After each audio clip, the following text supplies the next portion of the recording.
Sabu, a well-known American wrestler, became famous for his bold and risk-taking wrestling style, especially during his tenure with Extreme Championship Wrestling, ECW, from 1993 to 2000.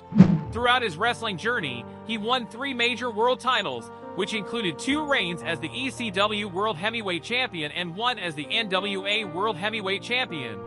Terry Brunk, better known by his ring name Sabu, began his wrestling career in 1985 on the independent circuit in North America.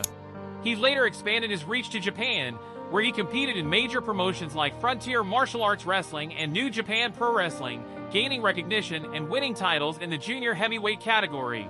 In 1995, he came back to the US and had a short run with World Championship Wrestling, before gaining widespread recognition during his extended time in Extreme Championship Wrestling, where he soon became one of its standout performers.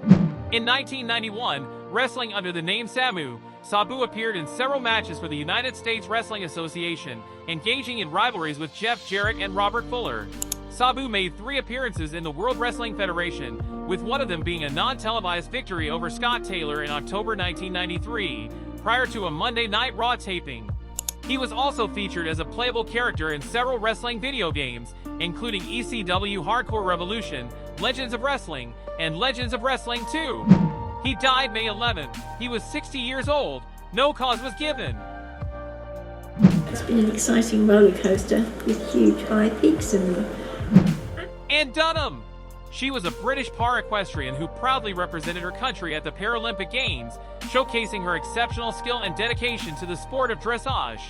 During her school years, Dunham dedicated her spare time to helping out at a local stable.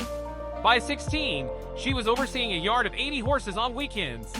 Although she had a strong desire to compete, she explained that while she could ride the horses, it was their owners who took them into competitions, limiting her opportunities to enter events herself. Dunham was diagnosed with multiple sclerosis at 27 and began using a wheelchair by the time she was 30. It wasn't until she turned 40, after her husband sold his business, that she purchased her own horse and finally began competing, fulfilling a lifelong dream. Dunham took part in her first Paralympic Games in Atlanta in 1996, where she competed in dressage aboard her horse, Doodlebug. She secured a bronze medal in the individual mixed Cura Trot event, Grade 2, and played a key role in helping her team win gold in the open team competition. She was born 1948 and died May 11th. She was 76 years. Yes, I am. I didn't think I was going to write another children's book. Aan Chambers. He was a British author widely recognized for his contributions to children's and young adult literature. His 1999 novel Postcards from No Man's Land garnered both the esteemed Carnegie Medal in the UK and the Prince Award in the United States. In 2002, he was honored with the Hans Christian Andersen Award for his enduring impact on children's literature. His early plays, such as Johnny Salter, 1966, The Car, and The Chicken Run, 1968, were written and published during his time as a teacher at Archway School in Stroud. These initial works marked the beginning of his journey as a playwright. Chambers received 2 esteemed book awards for Postcards from No Man's Land, released by Bodley Head in 1999. One of these was the Carnegie Medal from the Library Association, which recognized it as the best children's book by a British author for that year. He died May 11th. He was 90 years. I shouldn't have never committed a crime. You can't tell me what I did. Shark James. He was a well-known Democratic leader from New Jersey who notably served as Newark's 37th mayor, beginning his term in 1986. He also represented the 29th Legislative District in the New Jersey State Senate starting in 1999. As the longest-serving mayor in the city's history, he played a significant role in Newark's political scene. His 2002 re-election campaign, which saw a strong challenge from Cory Booker, was the focus of the 2005 documentary Street Fight. Although once a widely recognized figure in the state's political landscape, his public career came to a halt following a 2008 conviction on corruption-related charges. James entered public service in 1970, starting as a South Ward councilman. By 1974, he was re-elected to the council, winning by a significant 10-1 margin against his only challenger. In 1978, he secured a 3rd term on the council, and in 1982, he made history as the first ward councilman to be elected to an at-large seat.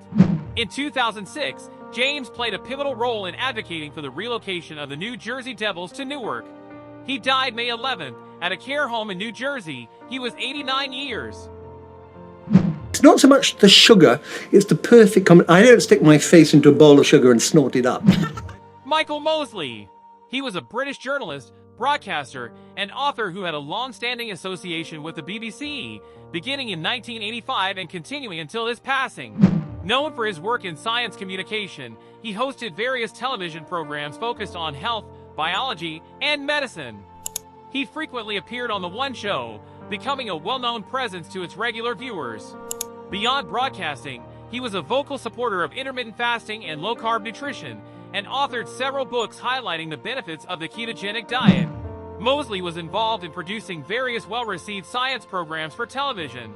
His notable work included teaming up with Robert Winston, overseeing The Human Face presented by John Cleese, and contributing to the 2004 BBC 2 series Inventions That Changed the World, led by Jeremy Clarkson. In 2011, Mosley developed and hosted a documentary series titled The Brain, A Secret History, in which he examined key developments and experiments that shaped modern psychology and neuroscience. He died at the age of 67, due to natural causes. Well, if I told you what it was, you'd probably say it was controversial and you wouldn't let me do it. Now wait. Tom Smothers. He was an American comedian, actor, composer, and musician, best recognized as one half of the comedic musical duo, the Smothers Brothers, alongside his younger brother Dick. In the 1960s, Tom and Dick Smothers gained widespread recognition through their popular network comedy and variety programs, The Smothers Brothers Show and The Smothers Brothers Comedy Hour. Tom Smothers, an accomplished comedian and actor, entered the world of television in 1961, making his debut as a regular performer on The Steve Allen Show. His appearance there opened the door to additional guest spots, including a role on Burke's Law. When it came to film, Tom took on some unusual and memorable roles. In 1972, Tom Smothers played the role of Donald Beeman in Get to Know Your Rabbit, where his character, a corporate executive, embarks on a transformation into a tap-dancing magician. He later took on the role of a banker in Silver Bears, and in Serial, 1980, he portrayed Reverend Spike, a character with a comedic touch. Tom also made notable appearances in the 1980 comedy There Goes the Bride. In 1982, Tom Smothers became part of the ensemble cast of Pandemonium, where he played the role of a Canadian Mountie chasing down a serial killer at a cheerleader camp. The following year, in 1983, he made a notable appearance in an episode of the British TV series Tales of the Unexpected. Tom Smothers passed away at 86, following a diagnosis of stage 2 lung cancer.